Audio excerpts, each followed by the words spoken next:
good intro for you to come into, Jared. I feel like that's you, bro. Like bitchin' Camaro style, long hair, Sure, 70s. Sure, a little gold chain. Yeah, like a CL in the hand. I'll do it like that. All right. How would you do it, though, if you were in the stash, Jared? If I was in the stash? Yeah. I guess we'd have to hit some rates. We'd have to talk about some mortgage stuff and mix in a little bit of conjecture. Yeah, fair enough, gang. By the way, speaking of conjecture, that's my man Jeremy Beck, co-founder of the Greenhouse Group, holding down all things mortgage plan for us here on our State of the Market monthly roundup, real estate, mortgage, and who knows, maybe even some dating advice if you're lucky. Jared's good at that stuff. Right before the break, I had teased out a little bit that everything is hinging on the rates right now, is it not? Yeah, you bet. And this is why we got Jeremy in the house today. So your big crescendo has finally came, my man. I've been waiting for my time to shine. You've been waiting. You've been biting and biting. So we talked at the top about the big jump that happened in the stock market Friday and then seemed to continue its trend on Monday. Did you see a direct effect on the rates? Most definitely. What do you think? Last couple of days have been real good for us. I saw the market this morning recovering, so taking back some of those losses. So what we see, generally speaking, is volatility. I mean, that's the thing I lean on the most, right? You can look at trends, but they're only good in the past. And what we do see is this thing can change directions on a dime. So we see stuff go down, and it goes down rather quickly. We see stuff go up, it goes up rather quickly. Yeah. Speaking of going down, you guys are welcome to join this conversation live in the stash. We've got 2 ways for you to do that. We're streaming live right now on Twitter at Follow the Stash. You can check us out on the Meerkat live streaming app, and you can also go ask us any questions dynamic, or you can also call in old school style, 866-405-1717. So if that's where we're at right now and volatility is kind of what you're hanging your hat on, Jared, where do you see us moving in, let's say, maybe end of the year, beginning of the 2016 campaign? Yeah, I mean, most of the projections continue to be upward. Yeah. I mean, it's hard to say anything that rates are going to go down on any sort of longevity. So in planning for that rate increase, I think some of the best things to talk about are the impact, right? If you're going to wait, right? And you mentioned earlier that spike in interest once rates jumped a little, as if people were waiting for the bottom to reveal itself. And so one thing to think about is the cost of a rate increase. So just a 0.5% rate increase on a $400,000 loan is about $100 a month. Which doesn't sound like much. That's a very innocuous number. But when you play it back into purchase power, what does that really mean for your amount that you can borrow? Yeah, that's $20K. $20K of purchase power. Yeah. So for every $50, $20K in purchase power? For every 50, it's about 10K in purchase power. Okay, got it. So 100's $20,000. Yeah. So you can see how it adds up quickly. Yep. That plays a big role also for folks that are maybe on the bubble of wanting a detached home. Yeah. Versus maybe, I got to share some walls, I got to go condo, or I got to go townhome. They mistakenly think that they can apply that same number directly over in either category when the truth is what? Yeah, well, you have the HOAs as well. You got the HOAs, right? Mm-hmm. And I don't know. I mean, you're lucky if you can find an HOA that's less than $300 a month. That's what I use. There goes $60,000 of your purchase power right there. Yep. Everything else staying the same, of course. Unless your boss just shows up and with the philanthropy urn. Yeah. Little raise. Big raise, actually, it would have to be.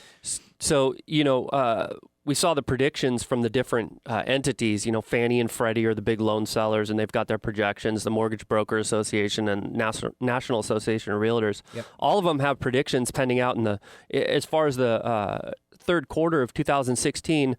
We've got an average of 4.85% up from, say, the fourth quarter of 2015 at 4.25%. It's a pretty substantial move. That's more than the half we were talking about just now. So what do you think it's going to do to prices? Well, that's the deal, right? So if you're trying to sell your home, you're talking about affordability. And generally speaking, especially in this market, people are buying at their affordability level. If their affordability level goes down, they buy less. I'm the kind of guy who loves making fun of people that waste airtime talking about things like rates and stuff, right? Because it's like that. It's the necessary evil. It's the drill you got to get when you're really buying the whole, right? So if you're looking at where we are right now, you said earlier a state of volatility, right? How do you try to work that into a mortgage plan, right? Because I mean, there's two different ways you can approach this thing. You can go to your bank. I'm not I love all the bankers out there, right? But typically, if you go sit down at a desk over there, they're just going to give you what's called like a pre-qual or a pre-approval. Sure. It's just a snapshot in time, and that will expire. Or you can potentially seek out somebody who can actually take a look at your entire pecuniary profile, understand what's important to you, come up with a game plan. That's more of a strategy that can last. Sure. Right? So let's say you're lucky enough to hop into the second boat. You actually got a mortgage plan. Yeah. How would you work this, like reverse engineer this back end to be able to help you become a more successful buyer in the months and maybe even, dare I say, years to come? Right. So I don't know, like I said, what other people are doing out there, but I can tell you what my clients experience. So when we come in, we sit down, we talk about not only their purchase goals in terms of how much they want to spend on a monthly basis, what kind of home they're looking for, but we start to get into things like, is this the last home you're ever going to buy? How long are you going to be there? And critical questions that determine the type of strategy that's important to employ. And not only that, but we're doing pre-approvals based on projected increases. And that's a really important thing to be truthful about that. If you're running around in the I'd say probably artificial valley that rates are going to continue to be low forever, you're going to make critical financing mistakes. And so we have an opportunity now to project out some of these and help you accomplish your goals, whether that be buy another home in 3 to 5 years, buy an investment property, which a lot of our clients end up doing after purchasing their primary residence, or even selling and buying their next one. Those are all important components to address early in the process, and they take a conversation. And your suggestion is to make sure that you have that type of vision, or at least the counsel and the guidance to be able to adopt why those elements of the vision are important on day one, even if this is still your first house? Yeah.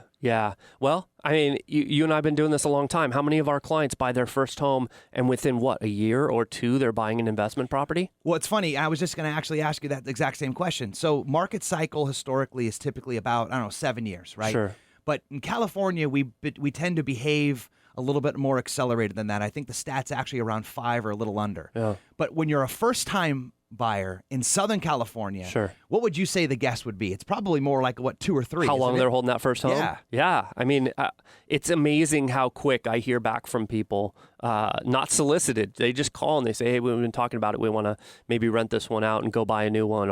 And it has to do with the equity, it has to do with current rates, and the ability to get in at a good price, affordable. Which is interesting also when you think about the rates, to tie it back into what this thread was for you. Is that going to create cement shoes for people when the rates do start organically going back up? And I always love telling first-time home buyers when they allow themselves to get very emotional about a 0.25% adjustment in rate. Yeah. That when my dad bought his first home in the early 80s, his rate was 13.5%. Right. We talk about practice. Where's my buddy AI? We talking about practice. Good. Right. It's like 4 to 4.25 is not the end of the day. Sure. Right, or the end of the world, right? So what happens, though, when the rates start organically trickling back up to what they were more towards the beginning of your real estate career, when they were in like 7s and 7.5s? Yeah. First of all, do you think it's going to happen? And second of all, what do you think that's going to do to the velocity of transactions? I'd say it's undoubtedly going to happen. Obviously, the question is when and how long it's going to take to get there. That's the normal, right? So historical norms are 7%. That's a healthy market, probably. As you see that happen, what your mortgage plan has to take that into consideration. So if your mortgage plan includes rates staying low, you're going to get your cement shoes. If your mortgage plan includes buying affordable something now so that you can continue to have flexibility and mobility when the time is right, then it's easy. And the truth is that there's some really easy systems and questions that we ask to find those out for you. It's not a complicated factor, but the truth is it takes time. You seen in adjustable rate mortgages coming back on the horizon at all? There's a back in popularity. They're there, man. Yeah? Yeah. I say that a lot of probably my wealthier clients are more likely to look at adjustable rate mortgages. And I think it's because of they can handle the downside of it, which is increasing interest rates. And in the meantime, they just don't care. So an adjustment for them doesn't mean as much as an adjustment for somebody buying on the cusp of their affordability. I'm going to have to go Debbie Downer here to end out your segment. Do it. Okay. Affordability right now is a direct corollary to homeownership rates. Now, back when you could fog glass and get a loan like we were talking about in maybe the early aughts, around 2005 or so, we were up around 70% for home ownership. You know what it is right now? Tell me, Jesse. That was the dramatic pause, dude. And you took it away from me. Oh. 63. 63. Now, not the end of the world, but where do you think this is heading? Because I'm noticing all of those trends starting to get scary. It seems as though it's taking longer for the first-time buyer to get into their home. They're living with their parents more. It's actually another slide we're going to talk about later. Home ownership rates going down. Affordability getting challenged again with the prices going up, despite the rates being artificially deflated right now for us. So, man, that's kind of almost like if you go macro with it, like you hear in the news, that the wealth gaps are getting more, the wealth is being transferred over to the people, the less, and the have-nots, and we're losing our middle class. What do you think the corollary is to the real estate market in this capacity? I think there's some really interesting psychological effects going on. I've heard you talk about this before. I think we've talked about it. In fact, we have a group of people whose parents lost their homes. And so not only are those parents not in the conversation sometimes because of either the fear of getting back in or they just plain can't yet because of the credit history. Yeah. And then you've got people looking at that saying, I don't want that to ever happen to me. So I think there's a psychological component to that. And I also am constantly surprised at the misinformation that's floating around. I met with someone yesterday who thought you needed 20% down. Mm-hmm. Yeah. She said it right to me. I couldn't believe it. Yeah. As much as I'm yelling and screaming about it, there's so many programs available. You do not need $100,000 to $200,000 to buy in San Diego. You just don't. So NAR put out the stat: 67% of people are either own their own home or they're renters, which leaves, and they have this other category, which is the largest it's ever been, still of the age to buy, but living with their parents at 33%. That's amazing. Now, I know you selectively lived with your parents until you were about 24. And I got to call my folks. I think you breastfed till you were about 8, didn't you? Oh, Which is a little awkward. That was a private share. But dude, what's up with that? So do you think it's really just a misinformation thing, or do you think it's bigger than that? I mean, there's some components to it, right? I mean, if you look at the overall health of the economy, we're talking about new housing starts, and that's an economic driver. That's not just about housing. That's about jobs. That's about, people getting out there. You said swinging the hammer, right? I mean, folks need to have security in order to think that their job is going to be around long enough for them to be able to continue to afford the home so they don't end up in the place where they saw somebody else end up. That's why we got my man Jeremy Beck live in the stash, dropping all kinds of infinite mortgage planning wisdom, just sprinkling it all over Truthicals. ESPN, Secret Stash Nation right now. Gang, this is your last chance. We got 2 ways to be able to fire off any questions you might have about the current state of the August 2015 local real estate market. You can follow us over at Follow the Stash and ask us any question. We're streaming live right now on the Meerkat app. Or you can call in. My man Steve is just dying to take your call at 866-405-1717. All right, gang, coming up, we're going to put a little book note on this thing with some final thoughts about where we think we're heading. And one of them, it might surprise you. We'll be right back.